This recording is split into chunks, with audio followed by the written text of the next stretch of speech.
thieves and lashed the people who commit zina and executed criminals. He was a bad person then. Sad, very sad. وَجَاهَدُوا بِأَمْوَالِهِمْ, and they fight, they struggle, they do jihad for the sake of Allah. With what? With their wealth and their lives. Question: why always Allah says jihad with wealth first? Wealth, then with your body, with your own nafs.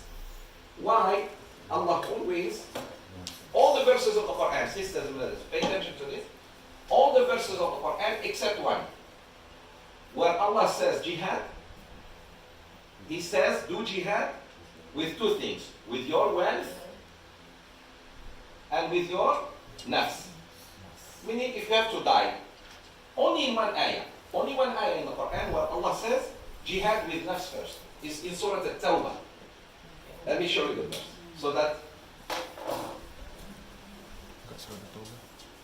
Surah 9, don't go there, I show it to you. Later on you can. Surah 9, Allah subhanahu wa ta'ala said, إِنَّ اللَّهَ اشْتَرَى مِنَ الْمُؤْمِنِينَ أَنفُسَهُمْ وَأَمْوَالَهُمْ بِأَنَّ لَهُمُ الْجَنَّةِ.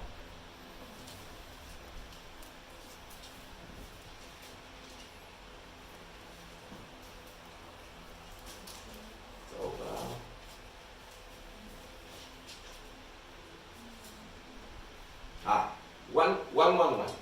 Surah 9.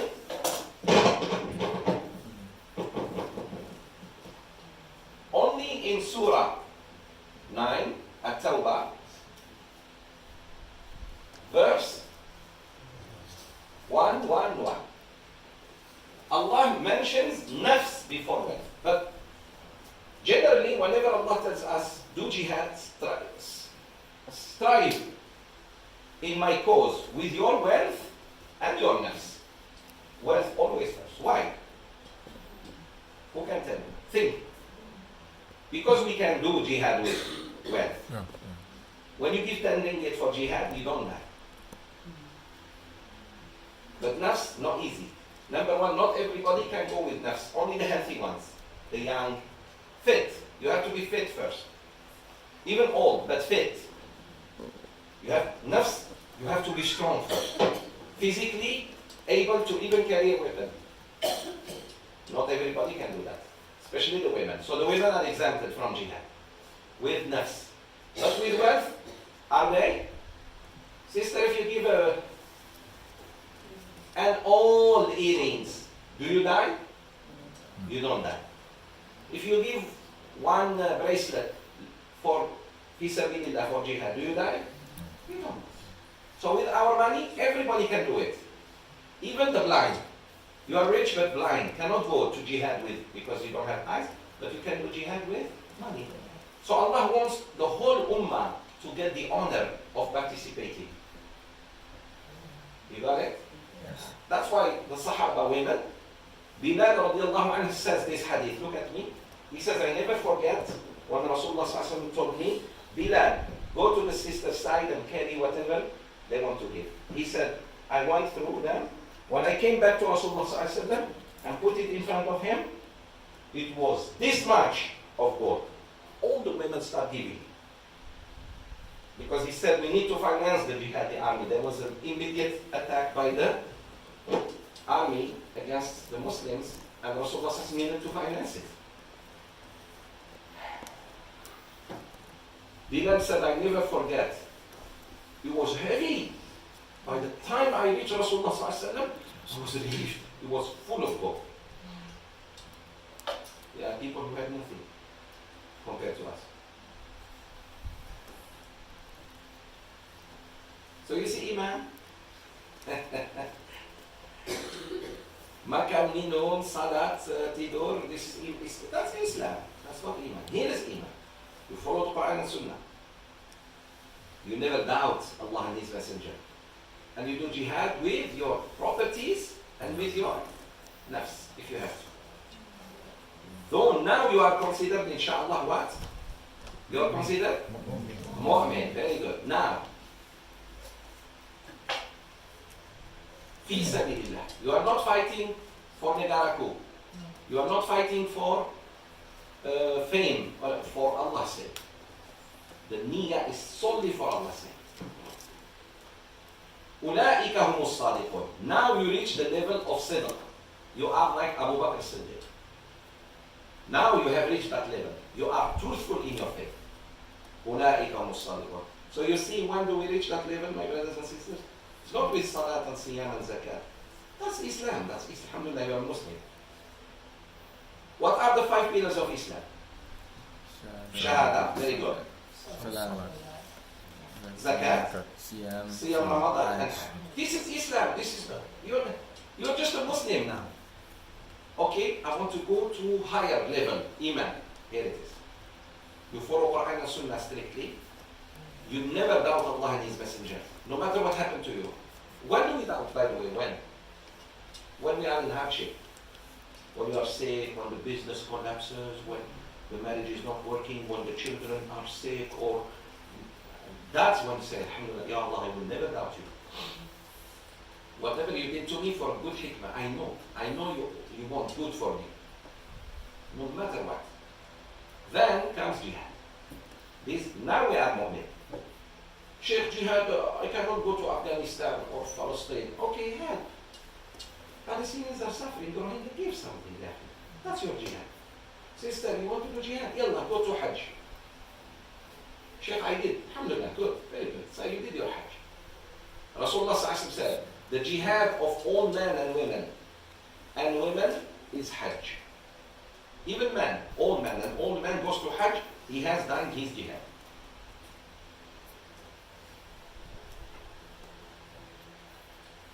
Verse 15, my brother. 16. 16. 16, huh? 16. Say,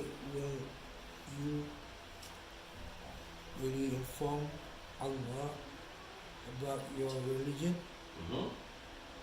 While Allah knows all that is in the heavens and all that is in the earth, and Allah is all aware of everything. Allahu Akbar. How do you presume to teach Beautiful. about your religion? قُلْ أَتُعَلِّمُونَ اللَّهَ بِدِينِكُمْ. Are you teaching God now? How? How you and me try to teach God? Na'udhu billah. Dispute the Quran. Kisyan, haram. Why? Are you with me? Yes. Haram. Why you cut? Why we cut off the hand of the thief? So you're teaching Allah now. That's how you teach Allah. Oh, it's barbaric. 100 lashes, poor boy and girl, they just like each other. Natural attraction, zina, natural attraction. Yeah, Allah. You debate ulama, alim, subhanAllah, Allah bless him all his life, seeking knowledge and teaching. You read, as one sister, mashallah, you would have said, they read only the cover. Didn't even read the 1 page or 2, just the cover. The cover, you read only the title of the book. You start debating with alim. Allahu Akbar. And on what? It's not like he likes coffee and you like tea. No problem. We're talking about how a Muslim should react when another fellow Muslim is killed. This is aqidah. This is not fair. In aqidah we cannot differ. When a non-Muslim kills a Muslim, what should a Muslim do? You say, forget, because he didn't touch you. Wallahi al-azim, hypocrisy at its best. When that happens to you, to your children, you will see.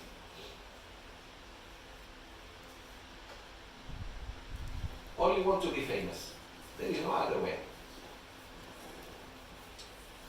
Big problem, my brothers and sisters. Big problem. Another thing, what do you forgive? When do you forgive? after justice. When justice is served, you want to forgive now? Declare. At least let the judge, or before that thing is brought to court. I'll give you an example of forgiving. Rasulullah sallallahu alaihi wasallam, there was a woman who had stolen money in his time. She was a thief. She was caught.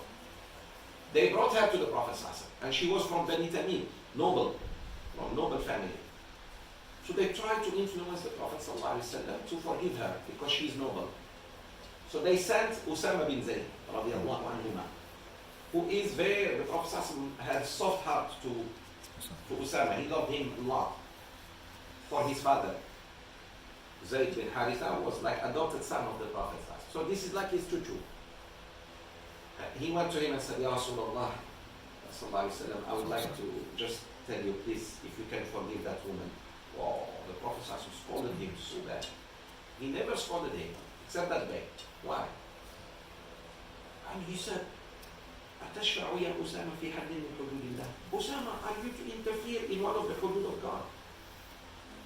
Wallahi, if Fatima, my own daughter, steals, I will cut off her hand. Why? That, isn't he the most forgiving man? Didn't he forgive many people? Why this woman he doesn't forgive her? And why he said, even if Fatima steals, I will cut off her hand? Because the law of Allah, he cannot go against God. He himself, the most beloved to Allah, still, if Allah decides, he cannot say anything. And you, Allahu Akbar, super, I don't know what, no need to say it. You are questioning God and questioning the Prophet. Which Islam we are following? Which Islam we are following? So you are more merciful than the Prophet. No, because now it's government issue. He said, you should have forgiven her before you brought her to me. Meaning, if he's the government and he has to forgive her, until Yawm al-Qiyamah there will not be hudud. We have to forgive, because he forgave one, you understand? You have to be fair. Why do you forgive that woman and not another man? Oh, because she's noble, he is not. No. Sorry, you should, like burglar, you caught him, now you want to let him go, forgive him, fine, between you and him. But if police come and catch him, don't say no, sorry, alas. You understand now when to forgive and forget? Yes. Another thing, in blood, you cannot forgive. In blood, when someone spills blood, kills, sorry, it's not up to you. It's not up to you anymore. How about 51? What did Rasulullah say? The Kaaba to be removed is easier for Allah than killing one Muslim. The life of one Muslim is holier than the Kaaba. And you know, I don't understand. At least demand justice so that at least future attacks will not happen. Think at least about the next attacks. Muslims demand justice first. And then if we want to forgive, oh, we look big. How can you forgive me when you couldn't even get me? I'm not in your hand, I'm in the hand of the New Zealand enforcement law. Real forgiveness when I'm under you, and now we forgive me. You couldn't even catch me, say forgive me. The thief has stolen your shoes, and he's running, he's 1 kilometer away, and when you cannot catch him, okay, thieves, I forgive you, halal, halal. No, you should have halal. You know what I mean? So, we are making ourselves look stupid in front of our kafir. Wallahi al-alim, they laugh at us. Next time they say, okay, why don't we kill 200 this time? Because after all, Muslims will forgive. You get it? Another thing, you killed my mom. You as the father, my father, you may forgive. I don't forgive as a son. Please understand, because that woman is mother of also other, you know what I mean? Yeah. Convince me to forgive, but you don't go make a decision and expect me to follow you. You understand my brothers and sisters? Or, Ya Allah, this is why we need lectures. Demand justice. Let's see, then we see. Or you are impressed that few women cover their heads with you? That's actually what they should do if they are Christians. That's what Mary used to wear. If I'm a Christian, white New Zealander, and women, that's what Mary does in the church. So I'm not actually doing something new. And I'm sympathizing with you because of humanity. Oh, do you see New Zealand ladies? You are always shocked by white men and women. The complex of inferiority. Complex of inferiority. Uram pute, do something, woo! Your African sisters do that centuries. Wow.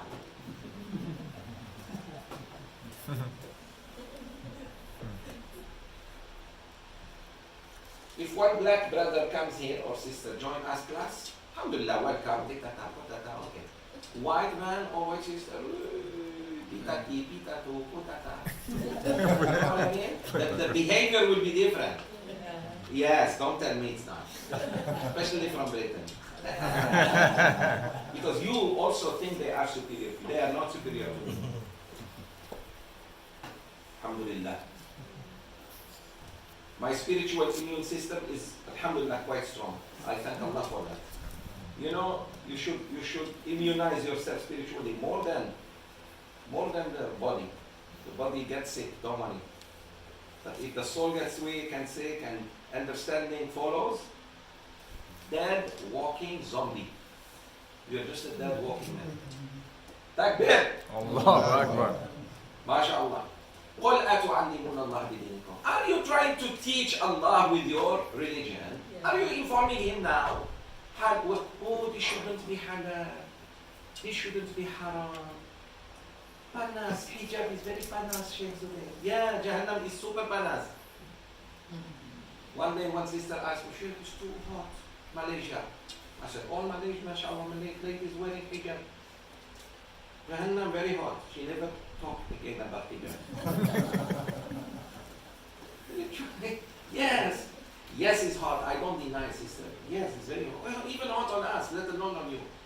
But there are things we need to do to avoid bigger problems. Yeah, simple as this. Simple as this. So, tell them, say, oh Muhammad, will you inform Allah of your religion now? Are you teaching Him?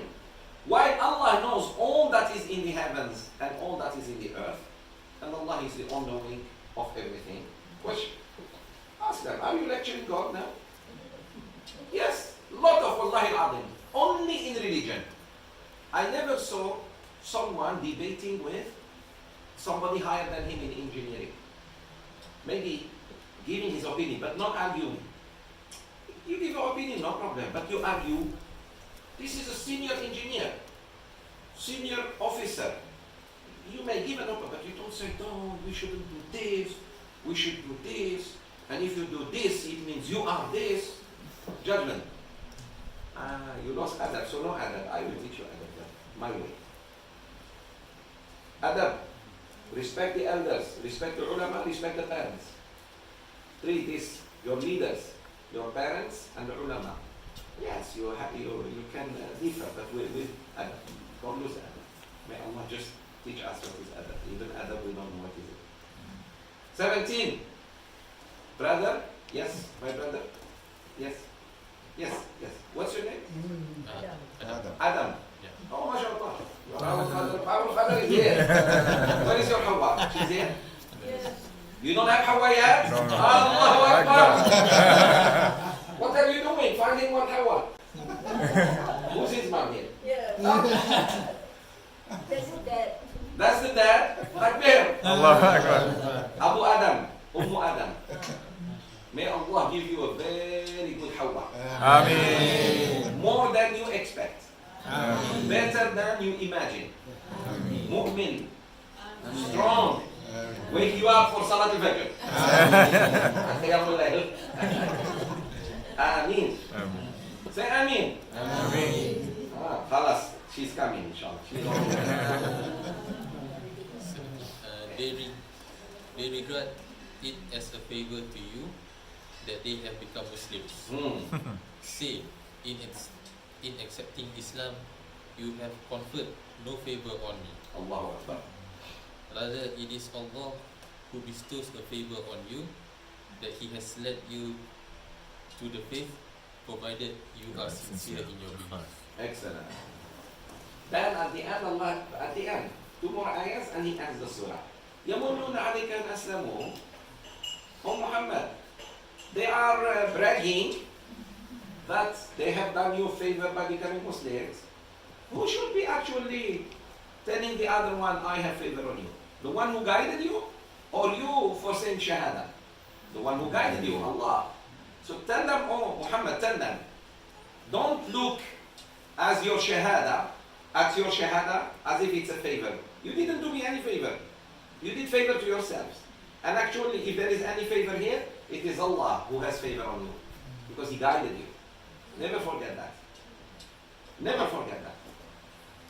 It is Jazallah khair, brother Emily and his wife, Sister Norin, that have favor on us opening this class in their home. This is their favor on us. We should be thankful to Allah than to them. This is very important to know, my brothers and sisters. When you go to the masjid, it's a favor on Allah that He guided you to go and pray in the masjid.